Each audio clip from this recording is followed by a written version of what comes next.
Hey, what's up guys, and welcome to another episode with the Rubabian with Hunt Showdown. Today I'm going to show you some easy 10 tips on how to survive quick play inside of Hunt Showdown.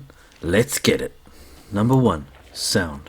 Probably the most important part of this entire game is how you perceive sound.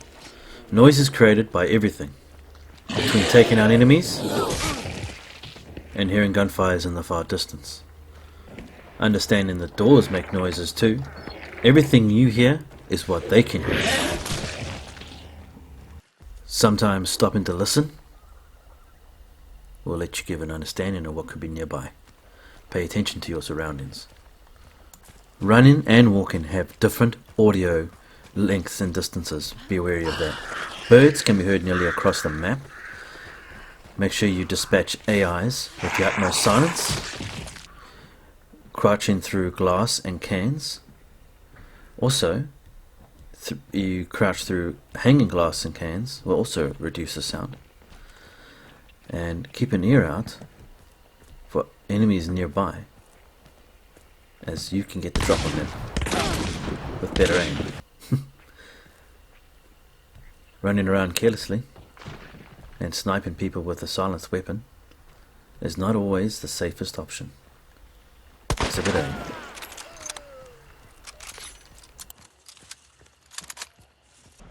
Number 2. Stay quiet. To be fair, this tip is somewhat the same as the first tip, but more emphasizes on the idea of when you're approaching someone with a wellspring, it's probably best to try and mask your presence as you approach, because you can see them pretty much where they are, and they don't really know where you are. So if you can pretend and keep your noise down, you have a better chance of getting the jump on them while they sit in their defended position. Understanding this is not a time to run, this is a time to walk. Hitting these cans was a bad choice. Climbing stairs, he can hear it. So now, best for him to not really understand where I'm coming from and let him guess is the best way to approach this particular situation. Doors open quietly too while you are crouched, so use that to your advantage. I can't be 100% certain on what exactly the range is, but it is a lot quieter than opening it while you're standing.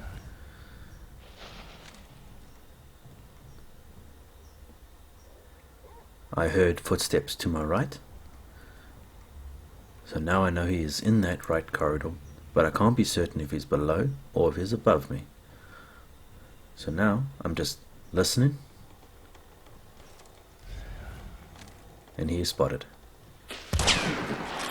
He was waiting for me, but he was in a very bad position. Now I can hear his footsteps. He doesn't quite understand where I am. Now we can try to deal with him. I'm not going to say me being quiet got me to this position because it's a technology. It's more he's a bad shot. But staying at a good silence range gave me a better chance of taking this situation and taking control of it. Number 3. Kill everybody you can if you're in a good position. The whole point of this mode is essentially a battle royale, because there's only one survivor. If you can kill some players before you get to the final, the wellspring portion of the game, even better for you, as this is a survival mode, and staying alive and killing whoever you can is only going to benefit your escape and your free survivor. Don't be a potato and miss your shots like me.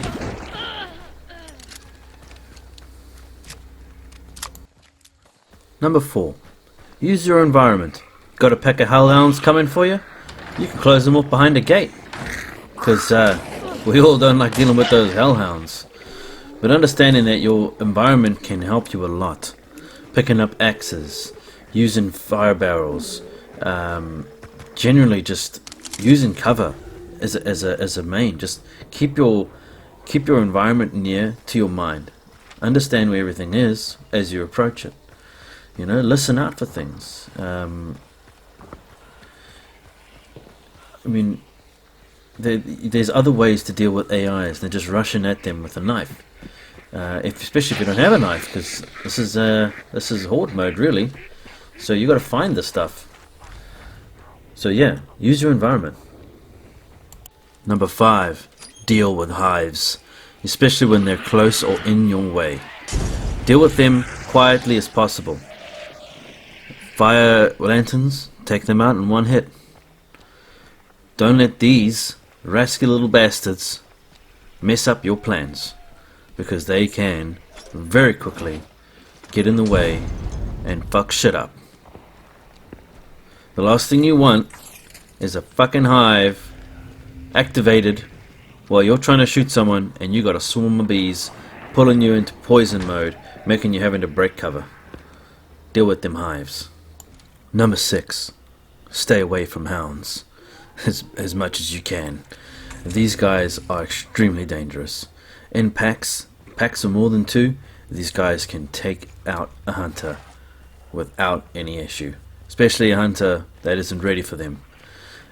If you pay attention quickly to this scenario, this went really badly, really fast. I got one of them, but I could not hit this son of a bitch to save my life. And look at that health bar. Look at that health bar. My hands were sweating. I was so panicked. I nearly died by 2 hound hogs. Dogs. Don't underestimate them. Stay away from them. And also quickly on that same sentence, this leads on to my number 7, Murphy's Law. Understand whatever can go wrong will go wrong. You need to plan accordingly and be aware that your particular plan might fall on its ass. So take the best option and hope for the best. Number 8, quickly, know your enemy. Each AI has a different weapon that's strong against them. Learn them as you play. Axe takes these guys out in one hit. Also, listen out for gunfires in the far distance, and it could give you an idea of what other weapons there are on the battlefield. Although this game is difficult sometimes to tell. But generally, if it's a loud boom sound, it's a shotgun. If it's a quick fire bang bang, it's a smaller, lower caliber weapon. And if you hear a very rapid fire, well, someone's got fanning and a chain pistol, and it's game over. Number 9, the wellspring timer. Taking it from other players reduces it. Killing other hunters reduces it. Notice that when you get it, you get a massive chunk from the wellspring as a boost. And the game now turns into a be hunted, where we're going to lead on to our next clue, our next tip, which is finding the best place to defend yourself. Where that guy was, he had no protection, especially versus a shotgun. So let's go ahead and figure out a plan. Now that we've got the clue, now that we've got the wellspring, let's go and find a place where we can better defend ourselves when we get attacked. And this guy was an idiot. And now number 10, keeping the wellspring. This does require a bit of skill and a bit of luck, but generally the goal isn't to combat and to kill as many as you can. The goal is to survive for the allotted time. If you were a better aim, you would have killed this guy.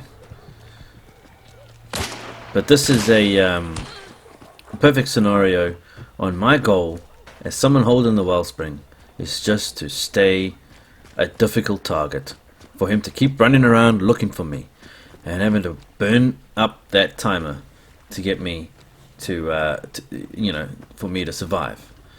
And he's now panicked because if he don't find me within that 85 seconds, it's game over for him. So just me moving around, and this is a pretty decent position because he doesn't know if I'm downstairs, he doesn't know if I'm upstairs, he doesn't know if I'm outside, running around like an idiot. So the goal of this particular part of the match is just to survive, best way possible. There's no skill. Well, there is an amount of skill that you need to consider. Having a good set of weapons, using what you have to keep them confused and worried. But also remember that there's not always one player. Like there's another team, there's another guy rolling up now, rushing in. They've only got 1 minute to deal with me, and if they don't, well, they lose. I don't even need to kill them. The game will kill them for me. So like I said, at this particular moment in the game, your target and your only objective is to survive.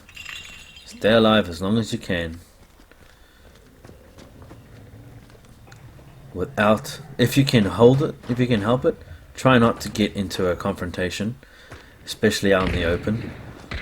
Now, because he was having such a hard time finding me, he's now under fire with another player. Even better for me. There we go. Now we're down to me and that guy. 40 seconds on the counter. Things are looking rough. If he doesn't make a plan now, it's going to be game over for him. I decided to drop my shotgun because I figured I need to keep this guy at range. And there he is. So only 30 seconds left on the counter. This guy has to he needs to make a choice, and he needs to do something soon, because that timer is ticking. Ah, he tried to blow me up with that drum. Nice try, dude. Now he's rushing to put pressure on me. But he can't see me through the smoke, and I've got a medium to long range weapon, so my accuracy was a bit better than his. 15 seconds, this guy is running out of time. If he doesn't do something soon, it's going to be game over for him. And win time for me. Now, he's got no other choice but to rush. He's got 8 seconds. Here he comes. Full speed. Oh, and he wasted it. And we both run out of ammo, which means I win. And lastly, number 10, the Wellspring Glow. You can use this to pinpoint the location of a hunter. The closer you are, the more accurate it is, giving you the ability to really know where they are, especially when you're right next to them and they think that you don't know it. It gives you the sweet opportunity, like this dumbass who thought hiding behind a place where he's got nowhere to run was a great option. Goodbye. Alright, well that's it guys. Thank you so much for tuning in today. I hope these tips will help you survive better when you're doing Quickplay, and you can get some pretty good results like these ones here with that first round. The second round I got a lot more hunters, so it was a lot more rewarding. But I hope you guys have more luck and you get to win some more free survivors from Quickplay. And that's another tip with this game: don't buy free survivors, play for them. It is not only training you, but it rewards you. Alright guys, thank you so much, and I will see you in the next. Goodbye.